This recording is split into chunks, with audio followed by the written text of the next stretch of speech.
দীর্ঘদিন আমরা দেখেছি স্বাধীনতার চেতনা নিয়ে ব্যবসা একটি দল করেছে।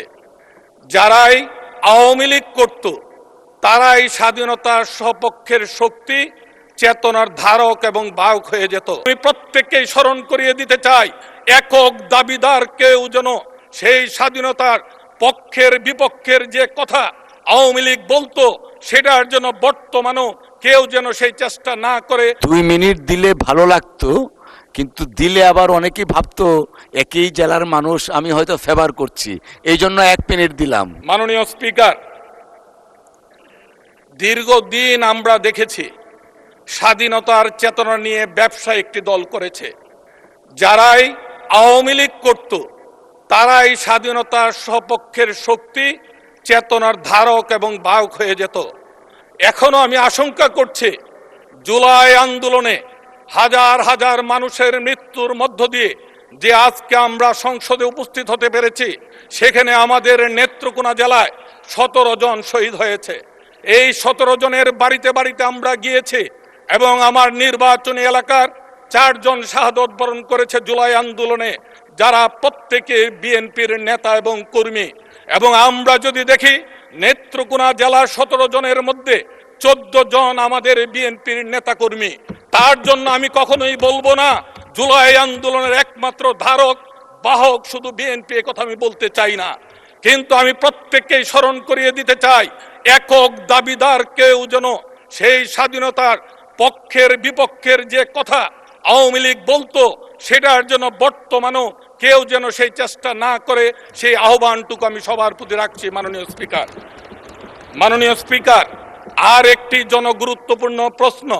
দীর্ঘদিন চাকরি করার পর আমার সেই পেনশনভুক্ত ভাইয়েরা যখন পেনশন পাওয়ার জন্য দুয়ারে দুয়ারে যান, মাসের পর মাস সময় ক্ষেপণ করা হয়, তারা এমনও দেখা গিয়েছে যে পেনশন প্রাপ্তির পূর্বেই উনি মৃত্যুবরণ করেছেন। মাননীয় প্রধানমন্ত্রীর কাছে আমি বিনীত অনুরোধ করছি, পেনশনভোগী ভাইদের যেন সুনির্দিষ্ট একটি টাইম ফ্রেম করে দেওয়া হয়, তার মধ্যে যেন তারা পেনশন প্রাপ্ত হয়।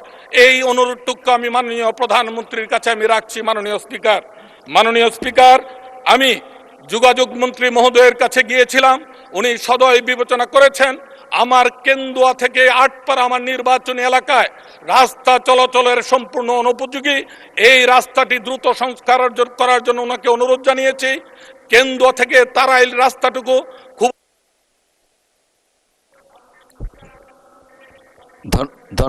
ধন্যবাদ মাননীয় সদস্য। 2 মিনিট চেয়েছেন, 1 মিনিট নেন তাহলে। ধন্যবাদ। মাননীয় স্পিকার, আমার সেই কেন্দুয়া থেকে তারাইল রাস্তা, কেন্দুয়া থেকে মদন রাস্তা, কেন্দুয়া থেকে আটপাড়া রাস্তা যোগাযোগ মন্ত্রণালয়ের অধীনে ন্যস্ত করে অনতি বিলম্বে সেই রাস্তাগুলোকে সচল করার জন্য আমি বিনীতভাবে অনুরোধ জানাচ্ছি। মাননীয় স্পিকার, কেন্দুয়াতে 6 লক্ষ মানুষের বসবাস। এখানে একটি কারিগরি সরকারি কলেজ প্রতিষ্ঠার জন্য আমি দূর দাবি জানাচ্ছি। এই সরকারি কারিগরি কলেজ যদি প্রতিষ্ঠিত হয়, এই 6 লক্ষ মানুষের মধ্য থেকে যে কারিগরি শিক্ষায় শিক্ষিত হয়ে বিদেশে যেতে পারবে, ফরেন রেমিটেন্স তারা আয় করতে পারবে, সেই জন্য মাননীয় শিক্ষামন্ত্রীর কাছে আমি বিনীতভাবে অনুরোধ করছি, অনতিবিলম্বে আমার কেন্দুয়ায় একটি কারিগরি কলেজ প্রতিষ্ঠা করার জন্য।